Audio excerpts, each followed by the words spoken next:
নমস্কার, ৫টার ৫ মিশালি নিয়ে আমি অতনু রয়েছি আপনার সঙ্গে। ৫টার ৫ মিশালির শুরুতেই ট্রেন সফরের কথা বলা যাক। ট্রেন সফর, বাংলার নাট্যদল ভোপাল থেকে ফিরছে। প্রয়াগরাজে তাদের হেনস্থা করা হলো ট্রেনের মধ্যেই। একবার ছবিটা দেখুন কি হয়েছিল।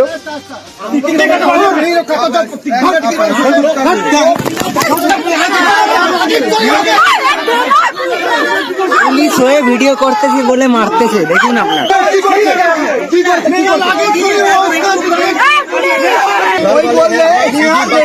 क्यों खींचा वो लेडीज लोगों का हाथ? क्यों खींचा? क्यों खींचा? बोलिए बोलिए बोलिए बोलिए। लेडीज लोगों का हाथ क्यों खींचा? लेडीज लोगों का हाथ क्यों खींचा?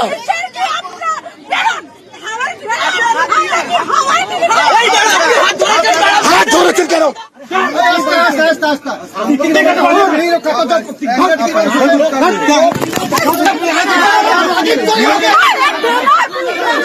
পুলিশ হয়ে ভিডিও করতেছি বলে ভাবুন একবার, ট্রেন সফর একটা জায়গায় পারফর্ম করে ফিরছেন এরা। ফেরার সময় সবাই টায়ার্ড হয়ে আছেন, আর এক রাত পরে রাতটা কাটিয়ে ফেললেই তারা নেমে আসতে পারবেন বাংলায়। কিন্তু তার আগে এইরকম অবস্থা ট্রেনে প্রয়াগরাজের কাছে। এই ভিডিও তারা করছেন, ভিডিও করছেন বলে মাঝখানে তাদের বাধাও দেওয়া হচ্ছে। ঠিক কি হয়েছিল তাদের সঙ্গে কথা বলেছেন আমার সহকর্মী মানুষ। আমি তাদের বক্তব্য শোনাবো। আগে মানুষের কাছ থেকে জেনে নিতে চাইবো মানুষ কি বলছেন, ওরা কি হয়েছিল আসলে।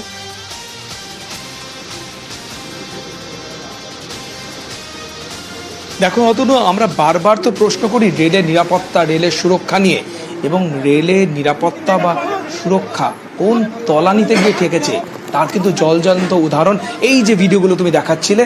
এবং যেই ঘটনার সম্মুখীন হয়েছে আমাদের এই দমদমের নাট্যদল অর্থাৎ বিশ্বরূপম, তারা কিন্তু একটা সর্বভারতীয় নাট্য উৎসব যেটাকে ভারত রং মহোৎসব বলা হয়, এবং অত্যন্ত স্বনামধন্য একটি নাট্য মহোৎসবে যোগ দিতে গিয়েছিলেন।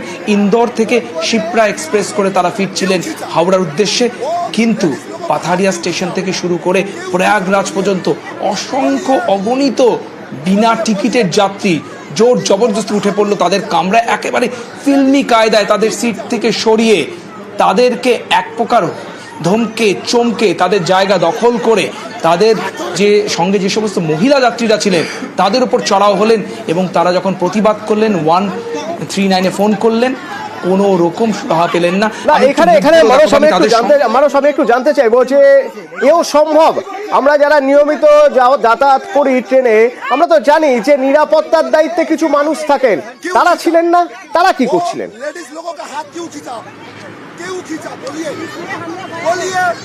একদম সঠিক প্রশ্ন করেছে অতনু।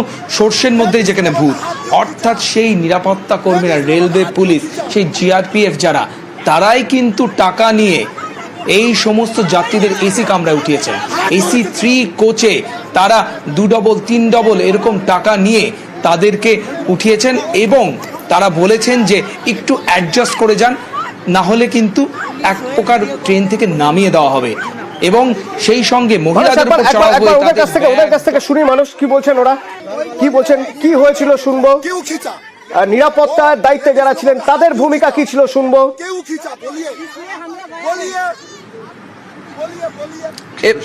এবং নিরাপত্তার দায়িত্বে যারা ছিলেন তারাই কি করলেন? সর্ষের মধ্যে কি ভূত? একদমই, যারা রক্ষক তারাই ভক্ষক প্রায়। আর আমরা এতদিন যেটা সিনেমায় দেখে এসেছি, মানে আজকে ভোর রাত্রিরে আমরা সেটাই একদম চাক্ষুষ করলাম পুরো, মানে হ্যাঁ, ফিল্মি কায়দায়। মানে কালো চাদর, মানে কম্বলের মতন মোটা মুখের ওপর সারা গায়ে ঢাকা, পিঠের মধ্যে অস্ত্র প্রায় লম্বাটে, গোল গোল কিছু লাগানো, আর হাতে টিউব, যে পাইপ টিউব হয় সেইগুলো নিয়ে লোকের মুখ খুলে খুলে দেখা হচ্ছে। এবং আমাদের কপাল ভালো, গুরুজনদের আশীর্বাদে আমাদের মুখগুলোই খুলে দেখেননি ওনারা। তাহলে বোধহয় আজকে আর আপনাদের সামনে এইভাবে আমরা কথা বলতে পারতাম না। মানে হাত পা ঠান্ডা হয়ে যাচ্ছে প্রায় বলতে গেলে। সত্যি আর বাড়ি ফেরা হয়তো আমার হতো না। হাতে প্রাণ নিয়ে ফেলেছেন। নতুন আরেকটা খুব গুরুত্বপূর্ণ পয়েন্ট শুনবো, যেখানে বারবার বলা হচ্ছিল আপনারা বাঙালি, অর্থাৎ বাঙালি বলে একটা জাতিগত বিদ্বেষ, বাঙালি বলে কি বেশি আক্রমণ করা হচ্ছিল, আপনাদের হেনস্থার আর মানে বেশি করে হেনস্থা করা হয়েছিল। একদমই, আমাদের নিরাপত্তার দায়িত্বে দুজন ছিল, দুটো কেন্দ্রীয় মন্ত্রক ছিল। প্রথমত যে মিনিস্ট্রি অফ কালচার, যাদের আহ্বানে আমরা গেছি, তাদের একটা দায়িত্ব বর্তায়, এবং রেলওয়েজ, দুটোই কিন্তু কেন্দ্রীয় সরকারের অধীন। এবং আমরা বিআরএম, ভারত রং মহোৎসব, যারা কেন্দ্রীয় সরকারের সংস্কৃতি মন্ত্রকের, তাদেরকে হোয়াটসঅ্যাপ করে বিভিন্ন সময় কিন্তু বারবার জানিয়েছি, ফেসবুক লাইভগুলো তাদের কাছে পাঠিয়েছি, কিন্তু আমাদের নিরাপত্তা তারাও সুনিশ্চিত করতে পারে। একদমই রেলওয়ে পুলিশ বারবারই বলছিল বাঙালি হ্যাঁ না, বাঙালি হ্যাঁ না, বাঙালি হ্যাঁ না। হ্যাঁ, এটাই সব থেকে তাদের বিদ্বেষের কারণ, কি আমরা বাঙালি। এবং হয়তো এই যে এনএসডি বা ন্যাশনাল স্কুল অফ ড্রামা বা সাংস্কৃতিক মন্ত্রণালয় আজকে এই বিষয়ে হস্তক্ষেপ করলো না, তারও একটা প্রধান কারণ আমরা বাঙালি বলেই। কেন্দ্রের যে বাঙালিদের প্রতি যে বারবার বঞ্চনা, বারবার যে এই অভিযোগ ওঠে, এটা তো আমরা চাক্ষুষ দেখলাম আমাদের চোখের সামনে। এবং আমাদের সঙ্গে এই ঘটনাটা ঘটলো শুধুমাত্র বাঙালি হওয়ার কারণে। এবং নেতাজি সুভাষচন্দ্র বোস ঘুমো স্টেশন, যেখানে নেতাজির মহানিষ্ক্রমণ ঘটেছিল, তার জন্য নাম দেওয়া হয়েছে, সেই রকম একজন বাঙালির নামে নামাঙ্কিত স্টেশনে যে ঘটনাটা সুদীপ্ত চৌধুরী এইমাত্র আপনাদের বলছিল, যে সেখানে টিউব নিয়ে, হাতে অস্ত্র নিয়ে, কালো চাদর মুড়ি দিয়ে বাঙালিদের প্রতি আক্রমণ করা হলো। এবং সেখানে কিন্তু অবাঙালিরা, এবং সেখানে তাহলে জিআরপি বা সিআরপিএফ কি ট্রেনের স্টেশনগুলোর নিরাপত্তার দায়িত্বে ছিল না? এটা সব থেকে আরো বড় প্রশ্ন। তাহলে তারা অস্ত্র নিয়ে কি করে রেলওয়ে স্টেশনে ঢুকলো? তাহলে সেখানে কি সেরকম কোনো ব্যবস্থা ছিল না, নাকি না তারাও এর মধ্যে জড়িত? আপনারা তো হাওড়া স্টেশনে নেমে জিআরপিএফ এর কাছে অভিযোগ জানিয়েছেন, কোনো রকম আশ্বাস পেয়েছেন? জানিয়েছি আমরা অভিযোগ, এখনো অবধি তো তাদের তরফে কোনো ফোন আসেনি এখনো অবধি, বা এখনো পর্যন্ত মিনিস্ট্রি অফ কালচারের তরফ থেকেও আমাদের কাছে কিন্তু কোনো রকমভাবে জানতে চাওয়া হয়নি যে আমরা সুস্থভাবে মানুষগুলো ফিরে আসতে পেরেছি কি না। এটা আমাদের সব থেকে হতাশার কারণ। তাদের কাছে আমাদের নাম্বার রয়েছে, তারা আমাদেরকে একটা হোয়াটসঅ্যাপ করে জানতে চায়নি, বা এই যে অসুবিধাটা হলো, তারা কিন্তু একবারও আমাদের কাছে এর কোনো রিপোর্ট বা কোনো কিছু আমাদের কাছ থেকে কিন্তু কোনো কিছু জানতে চায়নি এখনো পর্যন্ত। এটাই সব থেকে দুর্ভাগ্যের, এবং এটা বাঙালি হওয়ার কারণেই হয়তো এই দুর্ভাগ্যটা আমাদের সয়ে যেতে হচ্ছে। একদম অতনু, তুমি শুনতেই পেলে যে কি ধরনের আক্রমণ তাদের উপর করা হয়েছিল। সবচেয়ে আক্ষেপের জায়গা, মানুষ ধন্যবাদ, সবচেয়ে আক্ষেপের জায়গা অন্য, সেটা হলো যে তাদের এরকম মনে হচ্ছে যে তারা বাঙালি বলেই পশ্চিমবঙ্গ থেকে গিয়েছেন বলে তাদের এরকম হেনস্থা করা হচ্ছে।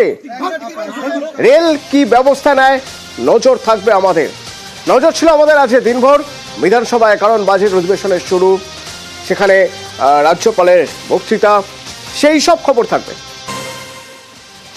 বাজেট অধিবেশন শুরু হলো আজ বিধানসভায়, অত্যন্ত গুরুত্বপূর্ণ এই বাজেট অধিবেশন। আমরা সকাল থেকেই বলছিলাম যে 2026-এর আগে এই বাজেট অধিবেশন, যে বাজেট অধিবেশনে ঠিক বাজেটে কি কি থাকবে অনেক কিছুই নির্ভর করছে, নতুন কোনো প্রকল্পের ঘোষণা বা প্রকল্পে কোথাও বাড়তি বরাদ্দ ঘোষণা কিনা, সেই সব কিছু নির্ভর করছে 26-এর কথা ভেবে। আর 26-এর কথা ভেবে এই বাজেটের শুরুতে, বাজেট অধিবেশনের শুরুতে মুখ্যমন্ত্রী মমতা বন্দ্যোপাধ্যায় তিনি সুর বেঁধে দিলেন, 26-এ 2/3 সিট পাবে তৃণমূল। মনে রাখতে হবে, দিল্লি ভোট এবং দিল্লি ভোটের পর বারবার একটা সংঘাতের জায়গা তৈরি হয়েছে, সেইখান থেকে মমতা বন্দ্যোপাধ্যায় আজ কংগ্রেসকেও আক্রমণ করলেন। খুব গুরুত্বপূর্ণ সুর বেঁধে দিলেন অধিবেশনের, যেখানে 26-এর কথা বলছেন 2/3 আসন পাবেই তৃণমূল। আবির রয়েছে সরাসরি আমার সঙ্গে। আবির, সকাল থেকে যখন তোমার সঙ্গে কথা হচ্ছিল এই অধিবেশন নিয়ে, আমরা দুটো জায়গা তুলে ধরার চেষ্টা করছিলাম, এক তো প্রশাসনিক দিক আর এক রাজনৈতিক দিক। এবং 2026-এর আগের অধিবেশন তুমি বারবার বলছিলে যা অত্যন্ত গুরুত্বপূর্ণ হতে চলেছে, সেখানে বোধহয় প্রথম দিনই মুখ্যমন্ত্রী সুর বেঁধে দিলেন এ কথা বলে যে 2/3 ভোট পাবে তৃণমূল 2026-এ। আবির,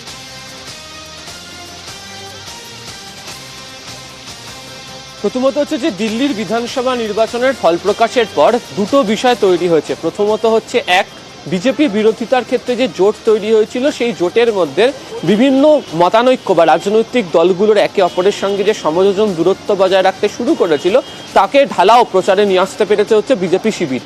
দ্বিতীয়ত হচ্ছে দিল্লি বিধানসভা নির্বাচনের ফলকে সামনে রেখে আসলে তারা রাজনৈতিকভাবে চাপ তৈরি করার চেষ্টা করছে বাংলার রাজনৈতিক শাসক দলের ওপর।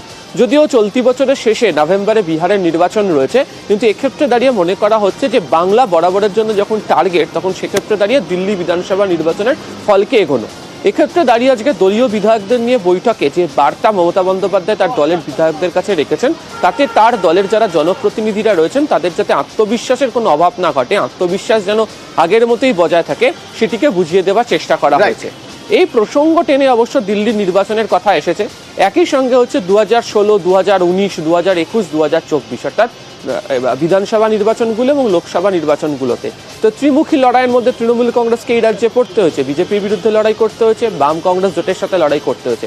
আদৌ সেই জোটগুলোর সঙ্গে লড়াই করে তৃণমূল কংগ্রেসই লাভবান হয়েছে। তৃণমূল কংগ্রেস নির্বাচনে অধিক আসন নিয়ে ক্ষমতাতে এসেছে, সেটাই দলীয় বিধায়কদেরকে তিনি স্পষ্ট করেছেন এবং এক্ষেত্রে দাঁড়িয়ে দলীয় বিধায়কদের কি ভূমিকা পালন করতে হবে সেটাও এই জায়গাটাই আমি ধরতে চাইছিলাম আবির, যে দলীয় বিধায়কদের কোন ভূমিকা পালন করতে হবে সেটাও যেমন আজ মমতা বন্দ্যোপাধ্যায় বলে দিয়েছেন, পাশাপাশি এই জায়গাটাও বোধহয় ঠিক করে দিয়েছেন ভীষণভাবে যে 26-এই যে 2/3 তিনি কমিট করছেন, সেই 2/3 পেতে গেলে দলের অভ্যন্তরীণ পরিস্থিতি কি থাকতে হবে, কাকে কিভাবে চলতে হবে, তাও বোধহয় আজ সমঝে দিলেন।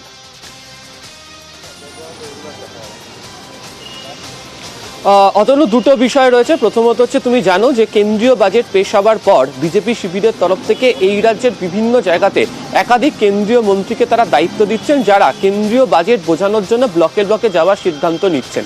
পাল্টা তৃণমূল কংগ্রেস এই কৌশলের দিকে রাস্তাতে হাঁটছে। সেখানে দাঁড়িয়ে আজকে বৈঠকের শুরুতেই মমতা বন্দ্যোপাধ্যায়ের লেখা বই লিপিবদ্ধ বিধায়কদের হাতে দিয়ে দেওয়া হয়েছিল। কারণ কি, রেলমন্ত্রী থেকে মুখ্যমন্ত্রী তিনি কি কি কাজ করেছেন সেটাও বাংলার মানুষের কাছে পৌঁছানোর কাজ জনপ্রতিনিধি বিধায়কদেরকে করতে হবে, সেইটা বার্তা। দ্বিতীয়ত হচ্ছে সংগঠনের তৃণমূল কংগ্রেস মনে করে যে তাদের নিচুতলা সংগঠন অত্যন্ত শক্তিশালী, ব্লক লেভেলে তারা যে কাজ করতে পেরেছে, ব্লক লেভেলে তারা যে সংগঠন তৈরি করতে পেরেছে, তার সুফল নির্বাচনের সময় রাজনৈতিকভাবে তারা সেটা পেয়ে থাকে। তো এই রাজনৈতিক অবস্থাতে দাঁড়িয়ে যদি নেতাদের নিজেদের মধ্যে দূরত্ব, গোষ্ঠী, একে অপরের সঙ্গে ঝগড়া, এই সমস্ত যদি হতে থাকে এবং বহু ক্ষেত্রে দাঁড়িয়ে একাধিক বিধায়ক যদি এমন কোনো মন্তব্য করে থাকে তার প্রেক্ষিতে দলের শীর্ষ নেতৃত্বকে কার্যত অস্বস্তির মুখে পড়তে হয়, তাহলে সেটা রাজনৈতিকভাবে খুব একটা ভালো চোখে দেখায় না। এই বার্তাটাই আজকে কড়াভাবে বুঝিয়ে দেওয়া যেমন হয়েছে, ঠিক একই রকমভাবে যে বারবার ধরে কেউ কোনো মন্তব্য করলেন পরে ক্ষমা চেয়ে নিচ্ছেন, যে বারবার ক্ষমা চাওয়ার প্রসঙ্গকেও যে দল ভালো চোখে দেখছে না, এটাও কার্যত আজকে উদাহরণ দিয়ে তিনি বুঝিয়ে দিয়েছেন পরিষদীয় দলের বৈঠকের মধ্যে। আবির, আরো একটা গুরুত্বপূর্ণ দিক রয়েছে আজকের এই অধিবেশনের, সেই দিকটা হলো শুরুতে বক্তৃতা রাজ্যপালের বক্তৃতা, যে বক্তৃতায় কেন্দ্রীয় বঞ্চনার কথা উঠে এলো, কতটা গুরুত্বপূর্ণ, কতটা তাৎপর্যপূর্ণ?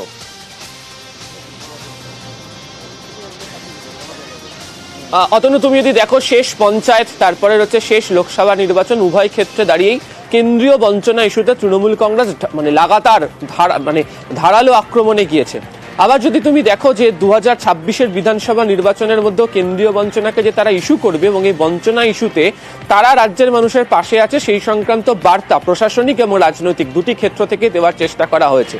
যখন বাজেট অধিবেশনের শুরুতে রাজ্যপাল, যার সঙ্গে রাজ্যের বিভিন্ন সময় নানা দূরত্বের কথা সামনে এসেছিল, বিধানসভার নানা দূরত্বের কথা সামনে এসেছিল, সেই রাজ্যপাল যখন কেন্দ্রীয় বঞ্চনার প্রসঙ্গের কথা তিনি পাঠ করছেন এবং রাজ্য সরকার সেক্ষেত্রে কি ভূমিকা পালন করছেন সাধুবাদ জানিয়ে রাজ্যকে তিনি তার বক্তব্যের মধ্যে রাখছেন, ফলে রাজনৈতিক দিক থেকে অবশ্যই সেটা শাসক দলের ক্ষেত্রে একটি সুবিধাজনক একটি জায়গা। ফলে রাজ্যপালের আজকের এই বক্তব্যকে রাজনৈতিকভাবে কেন্দ্রীয় বঞ্চনা ইস্যুতে ব্যবহার করতে চলেছে তৃণমূল। অতনু, ধন্যবাদ।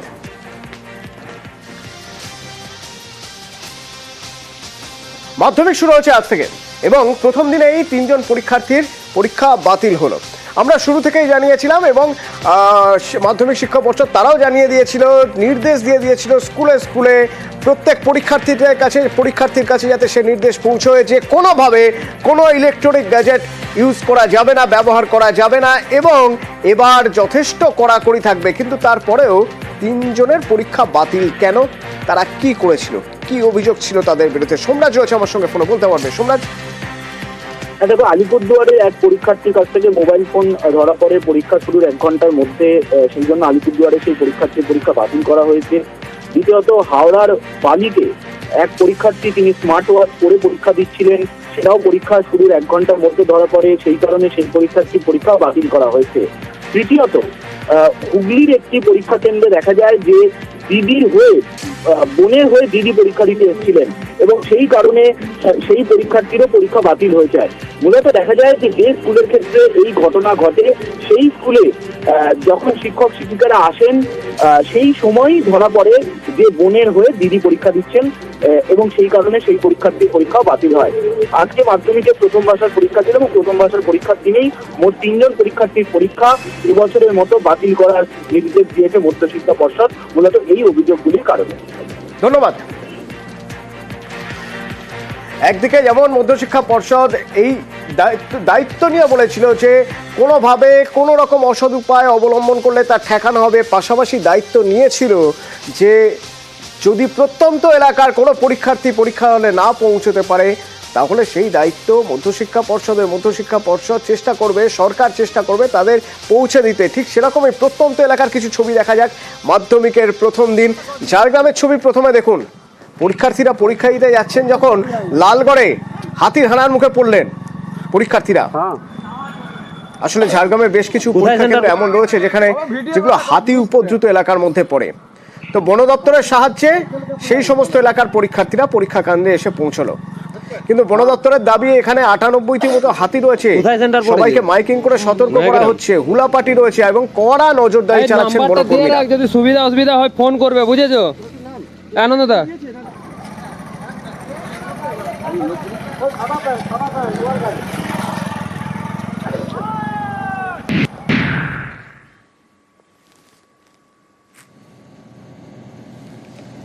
জলদাপাড়া দেখুন, বনকর্মীদের গাড়ি পাহারা দিয়ে নিয়ে যাচ্ছে টোটোতে। ওই টোটোতে রয়েছে মাধ্যমিক পরীক্ষার্থীরা।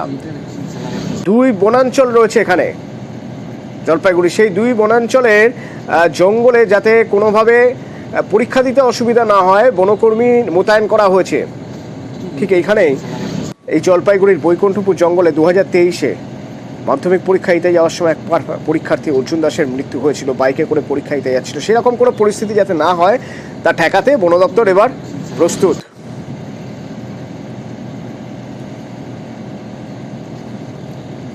ওদিকে বক্সা টাইগার রিজার্ভ এলাকায় গাড়ির ব্যবস্থা হয়েছে।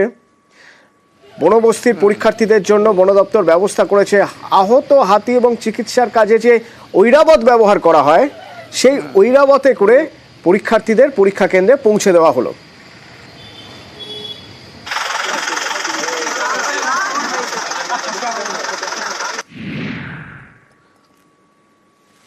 বানারহাট দেখুন, বনকর্মীরা রাস্তায় টহল দিচ্ছে যাতে পরীক্ষার্থীদের কোথাও কোনো সমস্যা না হয়।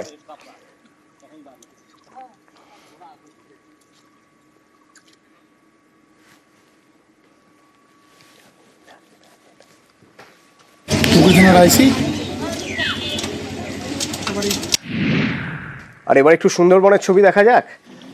নৌকায় করে পরীক্ষার্থীরা নদী পথে পরীক্ষা কেন্দ্রে পৌঁছচ্ছে।